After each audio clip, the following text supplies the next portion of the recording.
성경 말씀을 제가 봉독하겠습니다. 성경 봉독이 끝나면 예배드리는 모든 분들께서 아멘으로 화답하여 주시기 바랍니다. 열왕기상 12장 25절에서 30절 말씀입니다. 거룩하신 하나님의 말씀입니다. 여로보암이 에브라임 산지에 세겜을 건축하고 거기서 살며 또 거기서 나아가서 분우엘을 건축하고 그의 마음에 스스로 이르기를 나라가 이제 다윗의 집으로 돌아가리로다. 만일 이 백성이 예루살렘에 있는 여호와의 성전에 제사를 드리고자 하여 올라가면 이 백성의 마음이 유다 왕 된 그들의 주 르호보암에게로 돌아가서 나를 죽이고 유다의 왕 르호보암에게로 돌아가리로다 하고 이에 계획하고 두 금송아지를 만들고 무리에게 말하기를 너희가 다시는 예루살렘에 올라갈 것 없도다. 이스라엘아, 이는 너희를 애굽 땅에서 인도하여 올린 너희의 신들이라 하고 하나는 베델에 두고 하나는 다네에 둔지라. 이 일이 죄가 되었으니 이는 백성들이 단까지 가서 그 하나에게 경배함이더라. 아멘. 2025년 한 해에는 정말 우리 표와 같이 말씀 묵상을 통하여서 상을 누리고 또 그 말씀 묵상 자체가 또 여러분의 삶의 상이 되는 귀한 역사가 있기를 주님의 이름으로 축원합니다. 속담에 이런 말이 있습니다. 빈대 잡으려다가 초가 삼간 다 태운다라는 말이 있습니다. 실제로 이런 일이 있을까요? 진짜 빈대 잡으려다가 집 태운 사람이 있을까요? 네, 빈대는 아니고 2017년에 미국 애리조나에서는 거미가 집에 들어와서 거미를 잡으려다가 집을 다 태워 먹은 일이 있습니다. 화염 방사기를 그 거미가 도망 다니는 곳마다 곳곳에 쏘다가 집을 다 태워 먹었습니다. 그게 뉴스에 났더라고요. 여러분이 생각하실 때 그 사람이 어떻게 보이십니까? 어리석게 보이시죠? 그 화염 방사기를 집에 쏘면서 이게 불이 붙어 가지고 집이 탈 거라는 생각을 했을까요? 못 했을까요? 했다면 화염 방사기를 쏘지 않았을 것입니다. 작은 것에 집중하여서 큰 것을 잃어버리는 일, 이런 일에 비유하여서 이런 속담을 사용하곤 합니다. 진짜 말이 안 될 것 같고 어떻게 하면 이런 어리석은 사람이 있을까 하는 이 일이 사실 우리의 삶에서는 제법 자주 일어나는 일이 아닌가 다시금 생각해 보게 됩니다. 이 속담의 속뜻은 우리의 삶에서 적용해 보면 작은 이익과 그리고 편의를 누리기 위하여서 또는 내가 싫거나 내 마음에 들지 않는 작은 것을 제거하기 위하여서 더 크고 더 소중하고 더 중요한 것을 놓치고 잃어버리는 일이 많다고 하는 것입니다. 이런 일이 우리의 사회나 혹은 교회 공동체에도 동일하게 일어나는 일이 아닌가 하는 생각을 해보게 됩니다. 성경에도 이런 일들이 일어났습니다. 우리가 함께 말씀을 묵상했던 솔로몬은 아내들의 사랑과 이웃 나라의 신뢰를 얻기 위하여서 이방 신을 섬기다가 하나님의 사랑과 신뢰를 잃어버리는 일이 일어났습니다. 솔로몬의 눈에는 1000명의 아내와 그리고 그들과 연결된 나라들의 관계가 굉장히 중요하게 여겨졌던 것 같습니다. 그것을 놓치지 않으려고 애를 쓰다가 결국에는 솔로몬에게 지혜도 주시고 나라의 부유함도 주시고 안정되게 보호도 해주셨던 하나님을 잃어버리는 결과를 가지게 되었습니다. 그렇게 하나님을 배반하고 돌아섰다라고 성경은 기록하고 있는데 그때부터 하나님은 솔로몬을 버리시고 여로보암을 선택하셔서 이스라엘의 나머지 10개 지파를 다스리는 계획을 말씀해 주십니다. 솔로몬이 죽자 그의 아들 르호보암이 왕이 되었습니다. 이스라엘 백성들은 다 같이 르호보암에게로 달려가서 그동안의 고엿과 무거운 멍에를 가볍게 해달라고 요청했습니다. 그런데 르호보암은 그것이 왕의 권위를 떨어뜨린다고 생각했던 것 같습니다. 당장의 작은 이익과 왕의 권위를 지키려고 무리수를 두다가 예루살렘으로 쫓겨나게 되고 이스라엘에게는 버림받는 치욕을 당하게 됐습니다. 작은 것을 취하고 작은 것에 집중하다가 큰 것을 놓치는 일이 솔로몬에게도 그의 아들 르호보암에게도 일어났던 것입니다. 오늘 본문에 등장하는 이 여로보암은 이 솔로몬과 르호보암의 실수에서 대안으로 제시된 사람입니다. 하나님께서 우상을 섬기던 솔로몬의 대안으로, 그리고 르호보암이 무리하게 권위를 세우려다가 했던 대안으로 선택된 사람입니다. 하나님은 여로보암에게 열왕기상 17장 37절 이하에 나타나시면서 다음과 같이 말씀하셨습니다. 내가 너를 취하리니 너는 내 마음에 원하는 대로 다스려 이스라엘 이의 왕이 되되, 내가 만일 내가 명령한 모든 일에 순종하고 내 길로 행하며 내 눈에 합당한 일을 하며 내 종 다윗이 행함같이 내 율례와 명령을 지키면 내가 너와 함께 있어 내가 다윗을 위하여 세운 것 같이 너를 위하여 견고한 집을 세우고 이스라엘을 내게 주리라. 아멘. 그러니까 하나님이 다윗의 대체로 여로보암을 선택하셔서 이스라엘 백성이 다시 하나님께 돌아올 수 있도록 명령하고 계셨던 것입니다. 르호보암은 이스라엘의 말을 듣지 않고 이스라엘 백성들에게 전갈과 채찍으로 함께 하겠다고 하자 이스라엘 공회는 애굽으로 돌아온 여로보암을 공회로 요청하여서 이스라엘의 왕으로 삼았습니다. 솔로몬의 우상 숭배의 대체자로, 르호보암의 독불 장군 같은 리더십의 대체자로 여로보암을 선택하신 것입니다. 하나님의 선택과 이스라엘 나머지 10개 지파의 선택을 받은 여로보암은 그럼 이제 어떻게 행동해야 했을까요? 솔로몬의 우상 숭배로 대체됐으니까 하나님만 잘 섬겼어야 됐죠. 그리고 독불 장군 같은 리더십으로 이스라엘 백성들을 강하게 압박했으니까 반대로 섬김과 포용과 그리고 너그러운 마음으로 이스라엘을 품어야 했을 것입니다. 그런데 여로보암의 행동은 그 둘과 전혀 다르지 않았습니다. 오늘 본문 말씀에 보면 여로보암 역시 왕이 되자마자 이제 계속해서 예루살렘에 같이 솔로몬의 성전과 그리고 왕궁이 있었으니까 왕이 됐잖아요. 그래서 자기 왕궁을 세워야 돼서 에브라임 산지에 세겜을 건축하였습니다. 근데 세겜을 건축하고 보니까 유다와 국경 지역이 맞닿아 있는 거예요. 그래서 요단강 하나를 더 건너가서 브느엘이라는 곳에 다시 자기의 왕궁을 건축하였습니다. 그러니까 2번이나 건축하는 거예요. 건축하는 것이 힘들고 어려워서 이스라엘 백성들이 요청했는데 여로보암은 2번이나 이스라엘 백성들을 노역으로 왕궁을 짓게 하고 부려먹고 이용했습니다. 이스라엘은 예루살렘에 있는 성전으로 가서 절기의 예배를 드렸어야 했습니다.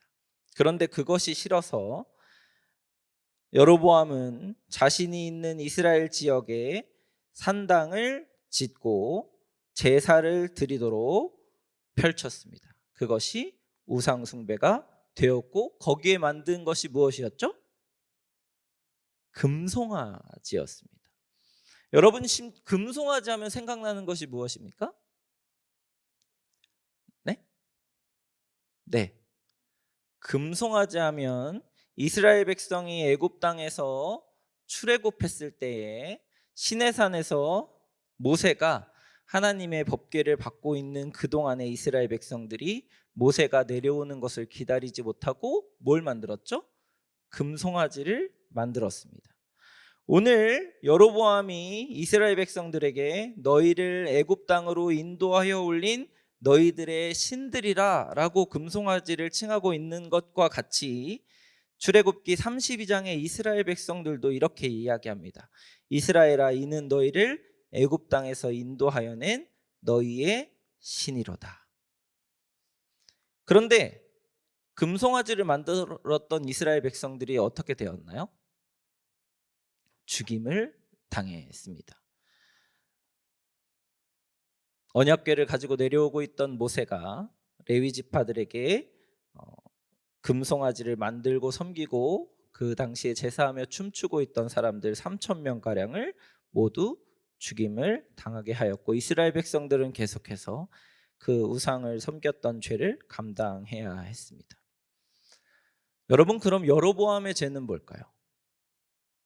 여로보암이 우상도 숭배하고 이스라엘 백성들에게 강제로 노역도 시키고 리더십으로서 포용하기보다는 강한 정책을 펼쳤던 르호보암처럼 똑같이 행동한 이것이 죄일까요? 여로보암의 진짜 죄는 백성을 저버리고 우상을 숭배한 이런 행동이 아니라 그 앞에 솔로몬의 대체자이고 르호보암의 대체자였던 사람으로서 역사를 통해서 아무것도 배우지 않았다고 하는 것입니다.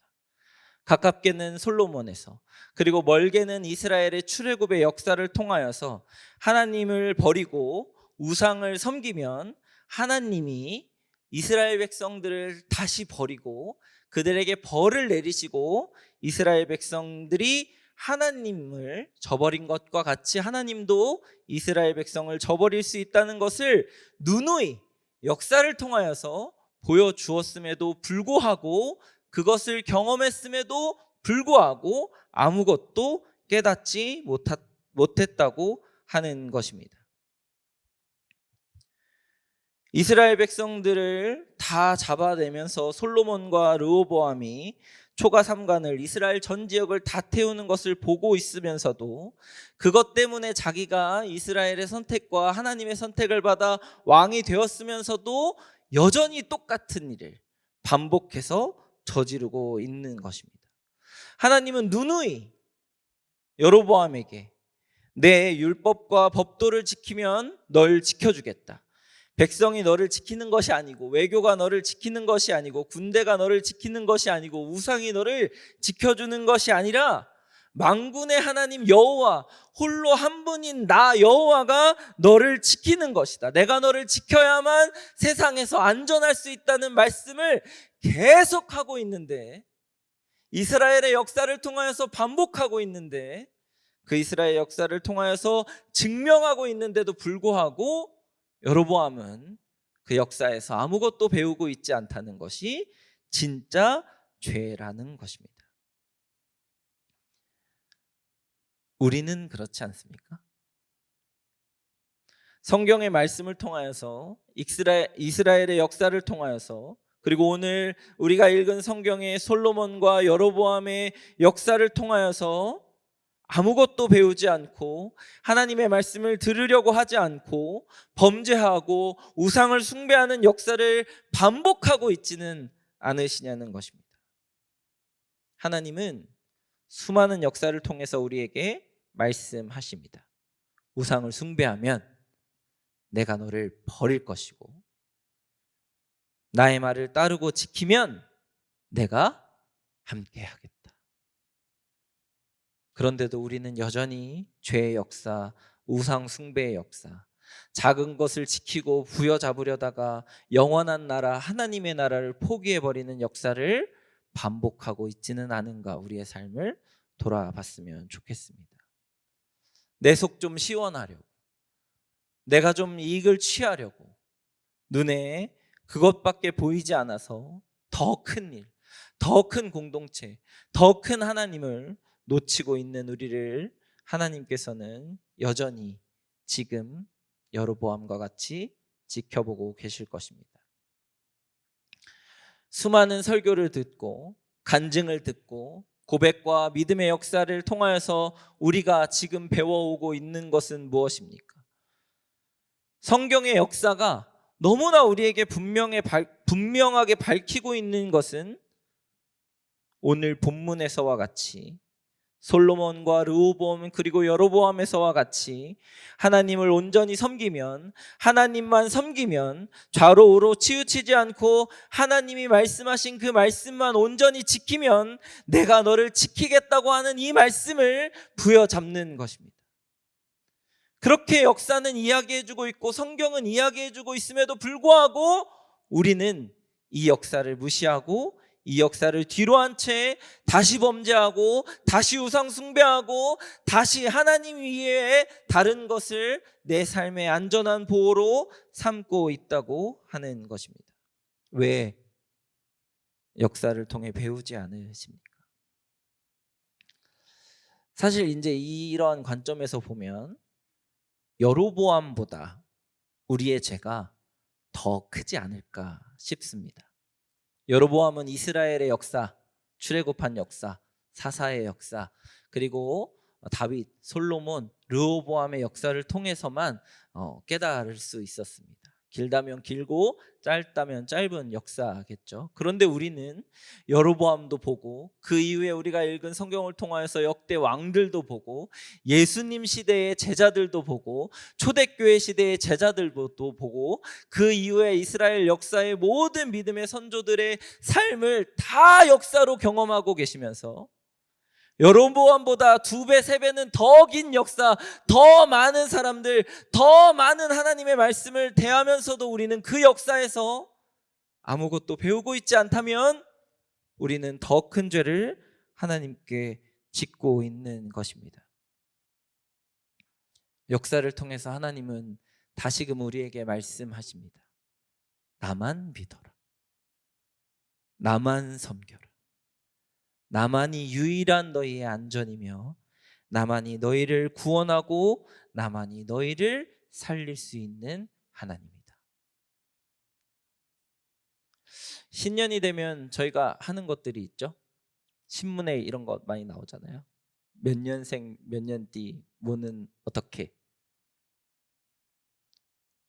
신년이 되면 사람을 잘 찾죠. 이 사람이 내게 어떤 관계가 되고 나를 어떻게 지켜줄 것인지. 신년이 되면 여러 가지 계획들을 세우고 그 계획이 우리를 안전하게 지켜줄 것이라고 생각합니다. 그러나 역사는 그렇게 말하고 있지 않습니다. 세상의 지혜가, 세상의 인간관계가, 세상의 계획과 세상의 실천이 우리를 안전하게 지켜주고 있지 않다고 역사는 이야기해 주고 있습니다. 역사는 오직 하나님만이 우리를 안전하게 지키시고 오직 하나님만이 우리의 유일하신 하나님이시고 오직 하나님을 통하여서만이 구원을 이루고 있다고 우리에게 성경은 그리고 우리의 삶의 역사들은 밝히고 있는 것입니다. 근데 멀리 갈 필요도 없어요. 여러분 생각해 보세요. 2024년 하나님이 어떻게 인도하셨습니까? 여러분의 삶에 하나님을 섬기고 또 하나님께 봉사하고 하나님만 온전히 섬겨서 하나님만 고백했던 2024년은 어떠셨습니까? 만약 우리가 2024년의 역사를 통해서 하나님을 온전히 섬겨서 받은 축복의 역사가 있다면 그 역사를 기억하고 되새기셨으면 좋겠습니다. 만약에 2024년에 내가 혹 조금은 하나님의 뜻을 떠나고 하나님의 말씀에 멀어져서 하나님과 멀어졌고 또 하나님의 보호를 누리지 못했다고 생각하는 그 삶이 있다면 그것 역시 여러분의 역사로 교훈으로 삼아서 여러분의 삶을 돌이키셨으면 좋겠습니다. 사랑하는 말씀상 공동체 성락성결교회 성도 여러분, 역사를 통해서 배웁시다. 여로보암 같이 역사를 무시하고 자신이 무엇 때문에 왕이 되었는지도 미처 잊어버린 죄를 짓지 말고 믿음의 조상의 삶, 출애굽했던 이스라엘 백성의 삶, 초대교회 성도들과 그리고 제자들의 삶, 그리고 기독교 역사의 모든 삶을 통하여서 하나님만 온전히 우리의 유일하신 하나님이시라는 것을 믿음으로 고백하는 여러분 되시기를 주님의 이름으로 축복합니다. 우상 숭배를 버리고 하나님을 떠나서 살던 삶을 버리고 온전히 말씀 속에서 역사하시고 하나님만 의지할 때 우리를 구원하시며 인도하시는 하나님의 온전하신 역사와 하나님의 보호와 그리고 약속이 너희의 나라, 너희의 가정, 너희의 집, 너희의 터전을 영원히 지켜주겠다고 하신 하나님의 그 축복의 말씀이 2025년 여러분의 삶에 하나님만 온전히 섬기기로 결단하는 말씀성 공동체의 삶에 함께 하시기를 주님의 이름으로 축복합니다.